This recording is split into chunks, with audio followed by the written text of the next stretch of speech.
Hi everybody, I'm Lora Hart, and today I'd like to talk about the importance and the process of finishing metal clay jewelry. So you all know that working with clay, metal clay, is much easier than working with hard metals. So most of the time when I am making my metal clay pieces, I do probably 75% of my finishing when the piece is greenware, when it's hard and dry, before I put it in the kiln. You want to pay attention to the sides, the edges, the back, the inside of a bale, the edges of a bale. You want to pay attention to every single part of your metal clay work. You can use a variety of materials to do your finishing. You can use sandpaper straight from the hardware store. I usually start with 320. Some people think that's a little much and they start with 400. And I use 320 to go around the edges and the sides of my pieces, the perimeter of my pieces, and to knock off a little bit of the corner of the edge so it's not quite so sharp. That's just a personal preference of mine. And then I go to 400 sandpaper, or I start with finishing papers. 3M makes colored finishing papers that you can buy at Rio Grande and many other of the metal clay suppliers. Finishing papers are a finer grit than the equivalent sandpaper. So 400 grit finishing paper is actually much softer than 400 grit sandpaper. Although you can use sandpaper, nothing wrong with it. I like to take my sandpapers and fold one corner into a point. Oh, and of course I don't have any sandpaper. Yes, I do. Here's a piece of sandpaper. So this is actually gray finishing paper. This is 600 grit 3M finishing paper. I like to fold one corner back, fold the other corner back to meet it. I call this my stealth bomber fold because it kind of looks like a stealth bomber. And I use it because I like the point. I like to have a point on things so that I can see what I'm doing. If I use the big piece of sandpaper to sand things, I usually can't see what I'm doing. So whenever possible, I like to use something with a point or a small tip so that I can see on either side of what I'm sanding. The littlest bit of moisture will help you sand metal clay, and just touching sandpaper to your tongue, just like that, adds enough moisture that it actually makes it easier. Try it. Silver and gold, we don't suggest that you eat them because they're really expensive and you might get a tummy ache. But silver and gold are edible. They are both used by different cultures in medicinal ways, but you've also seen them on Jordan almonds and gold leaf on wedding cakes or floating in liqueur. So gold and silver I don't worry about too much. Even sterling silver I don't worry about too much, although now I'm mostly working with 960. You definitely don't want to ingest any of the base metal clays, bronze, copper, steel, any of those. So I always make sure I'm using a brand new piece of paper if I'm going to touch it to my tongue. Or you can have a damp sponge nearby and just touch it to the damp sponge really, really lightly. And that will actually help you do your greenware finishing. So you also want to pay attention to the surface of your piece. Depending on what kind of a texture you've put on it, you might want to do a little bit more sanding or a little bit less sanding. I tend to use the gray finishing paper to lightly sand the top of my pieces before they go in the kiln. I also pay a lot of attention to the back of my pieces. Now, I'm sure you all know that you can decorate the back of your pieces. You can texture the back of your piece. You can put stones on it. There's a lot of options for how to finish the backs of your pieces. But if you're leaving them plain with no texture whatsoever, you want to sand them into perfection. One way you can start is I talk about finger sanding all the time in all of my classes. For finger sanding, I do like to use saliva. I like the viscosity of it. It's kind of slippery. It also doesn't dry as fast as water. But if you're working with base metals, or if you don't like that idea, you can absolutely use water. I just tap in the water and then tap off most of it on my hand. I want a very damp finger, but I don't want a wet finger. When you wet sand, either with sandpaper, not really with sandpaper, I take that back, with a finger, or actually I sometimes wet sand with the back of my brush where the bristles are meeting the ferrule. You are moving material around. You're taking it off the high points and you're putting it into the low points. So if you have very faint scratches, you can heal those scratches, and then I would let it dry, and then I would use 400 grit or 600 grit finishing papers to do a final polish before I put things in the kiln.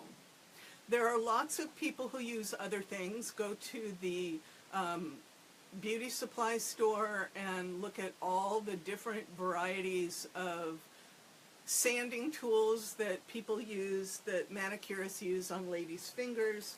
I always have an emery board in my toolkits for my students. It's great if you need to file a straight edge. You can use a needle file.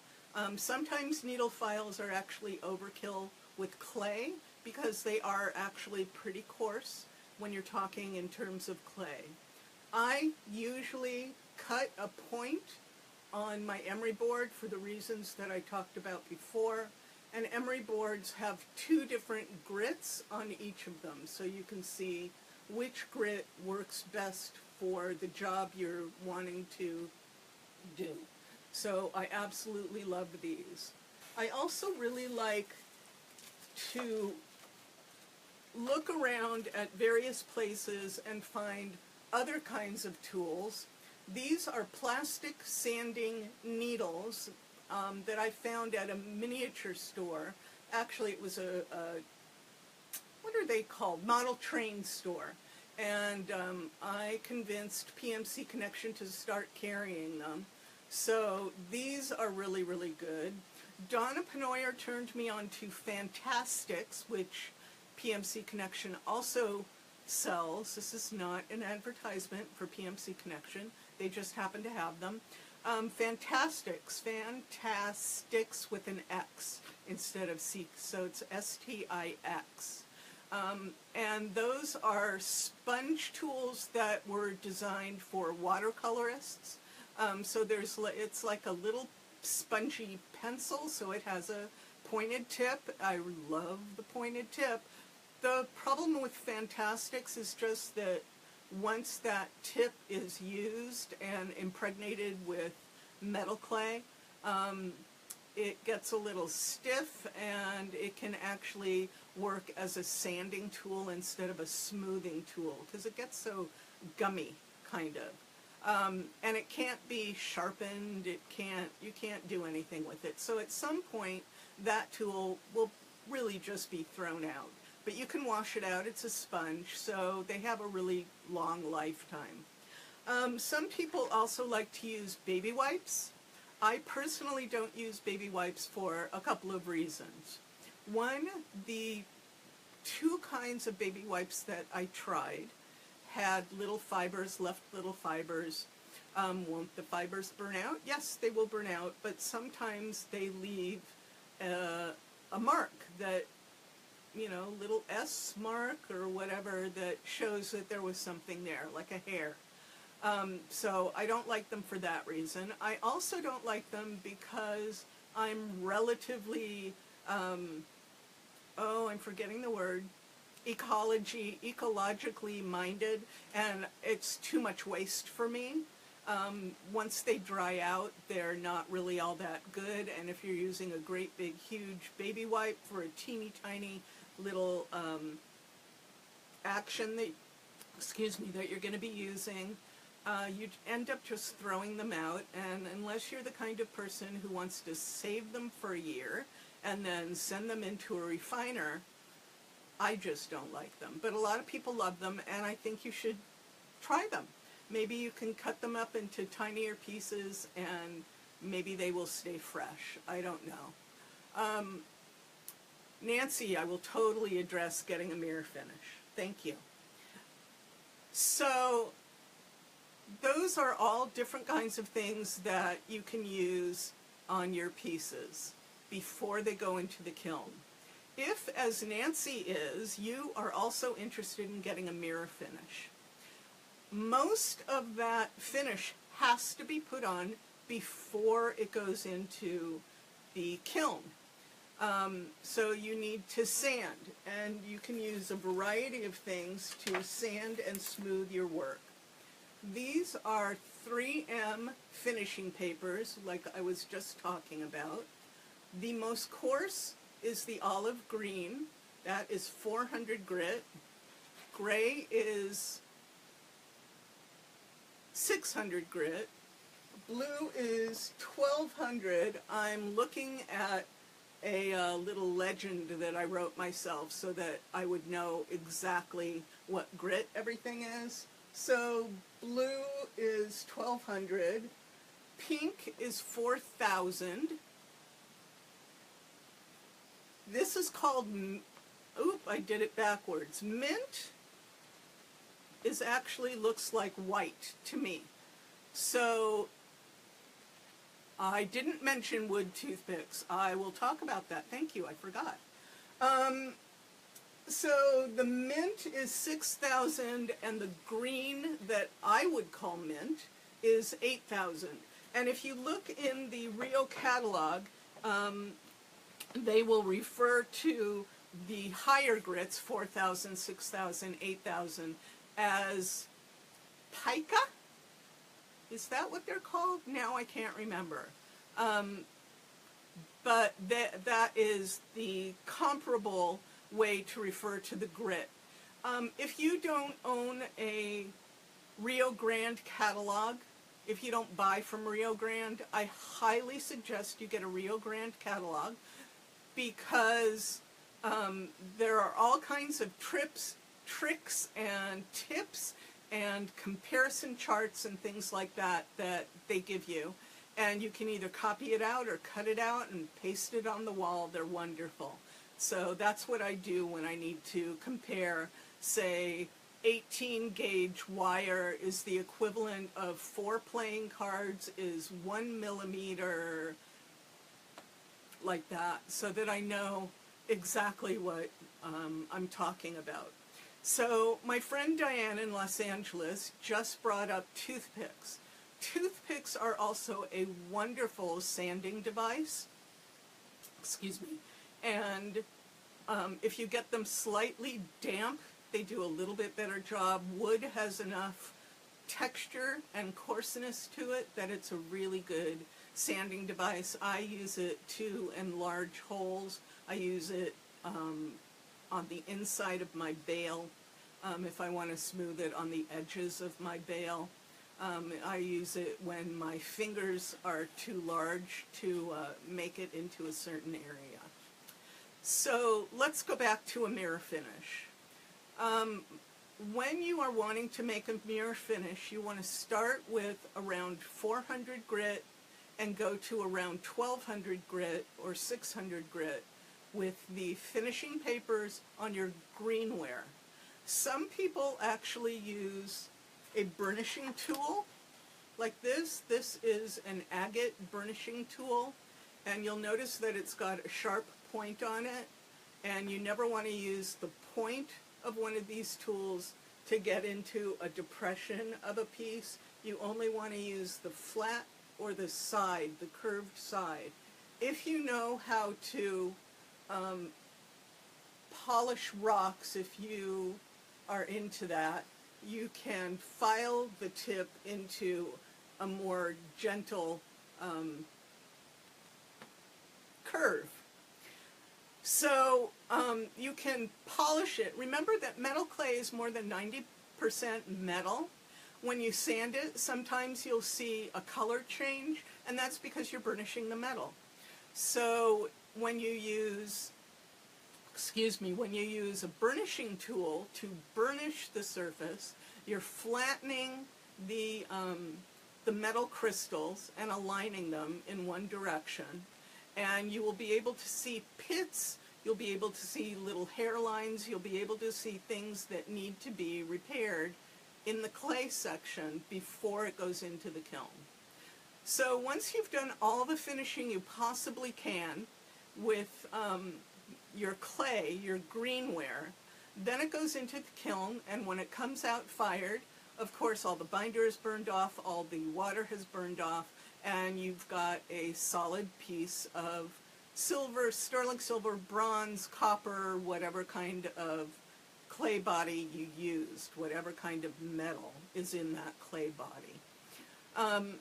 And then you need to polish that. So some people start with a brush, either on by hand, a steel brush or a brass brush by hand, or they use it on the flexible shaft machine, a Fordham, or whatever they're using. This is the handle of my flex shaft. Mine happens to be a Fordham, but you can use a Dremel if you own a Dremel, if you already own a Dremel. If you don't already own a Dremel, I actually don't suggest you buy one. You're holding the motor in your hand and it's causing vibration, and you might have joint issues later on in life from that if you use it a lot. But also the motor isn't as sturdy and powerful as a pendant motor. Pendant means that it hangs up by something. So the pendant motor is hanging, and then that flexible shaft attaches to it. And people are saying in there to themselves, oh, but you can get a pendant attachment for the Dremel, and oh, you can get a foot pedal for the Dremel. But remember that the motor is not as good either. So instead of spending all of that money on Dremel attachments and spending probably about the same amount of money as a introductory Fordham, which are $200 to $300, you could look at Harbor Freight or go to contenti.com, CONTENTI.com, and get an economy version of a flex shaft. I think Rio actually has a Proxxon, Proxxon, that is relatively inexpensive. I think the Contenti version is on sale at the moment for $59. You get the pendant motor, the handpiece, you get a chuck, you get the foot pedal. So that's really a great machine for you to add to your toolkit. I'm going out of frame, aren't I? Sorry. So you can get a steel brush or a brass brush to use with the flex shaft machine, or you can use the 3M radial discs, which I love. And they come in really coarse all the way up to super fine. So they start somewhere around 60 or 80 grit, which is used for finishing castings when casters cut off what's called the sprue. I'm not going to go into that. And they go up to 8,000 grit.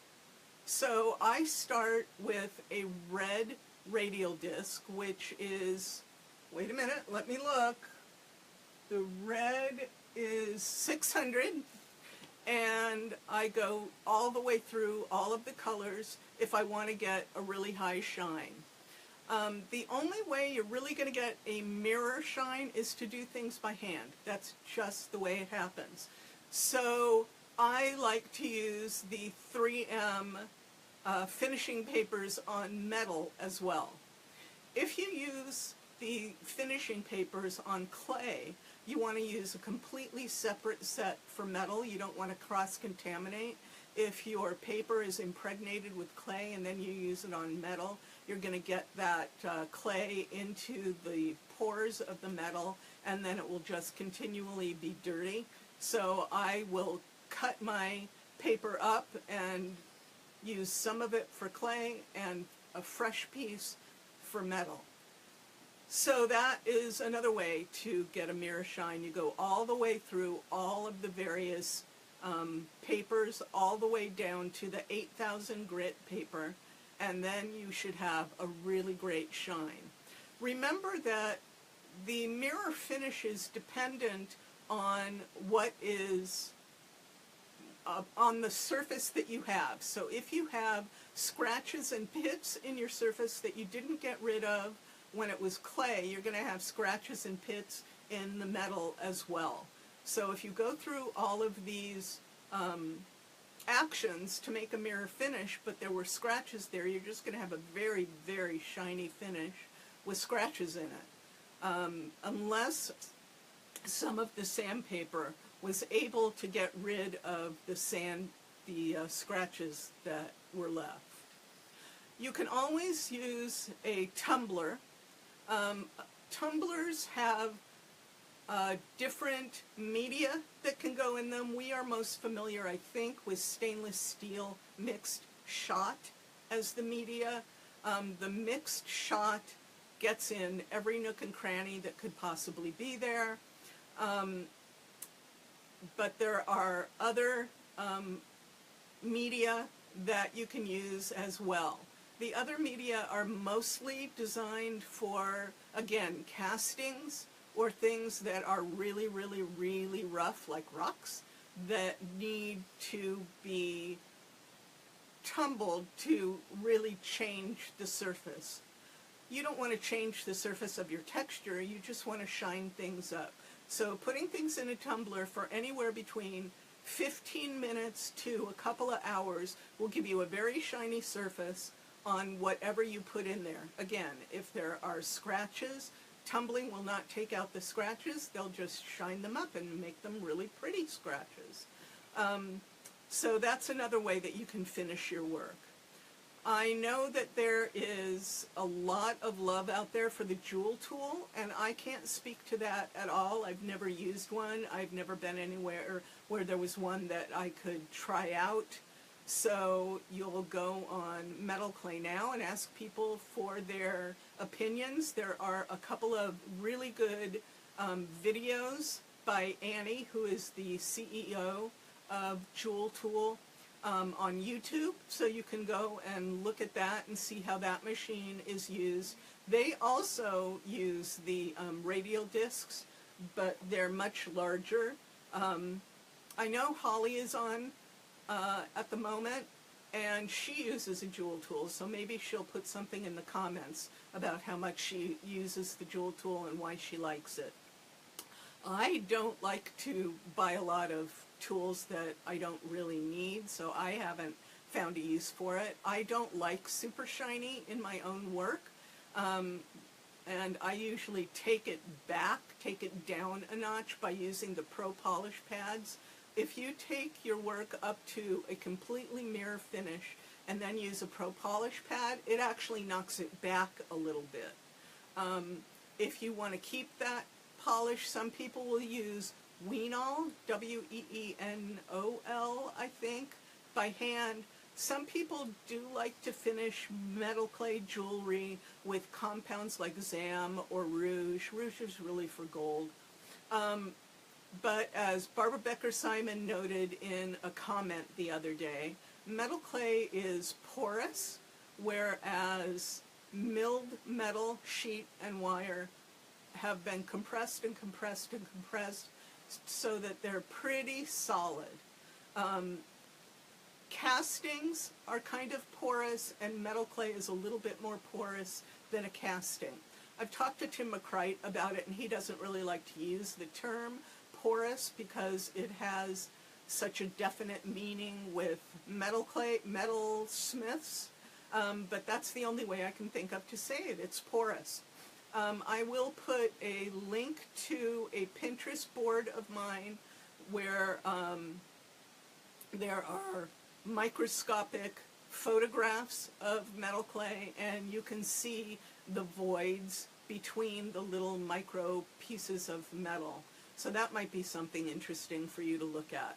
Tina Carvalho in Hawaii was generous enough to take those photos on her scanning micron, some huge, fancy, crazy expensive microscope that she has, because she's a brainy scientist type. And she did that for the PMC Guild when it existed, and it was in Studio PMC magazine, which doesn't exist anymore. But I caught those pictures from somewhere and made a pin board of them, so those are always accessible. I think I have it under PMC Technical, maybe. So that is mostly what I want to talk about. Anybody have any other questions? No? Oh my gosh, a friend of mine from 20 years ago or longer joined. Hi Manny. I have to say hi to Manny. So thank you very much for joining me for what turned into kind of a longish talk.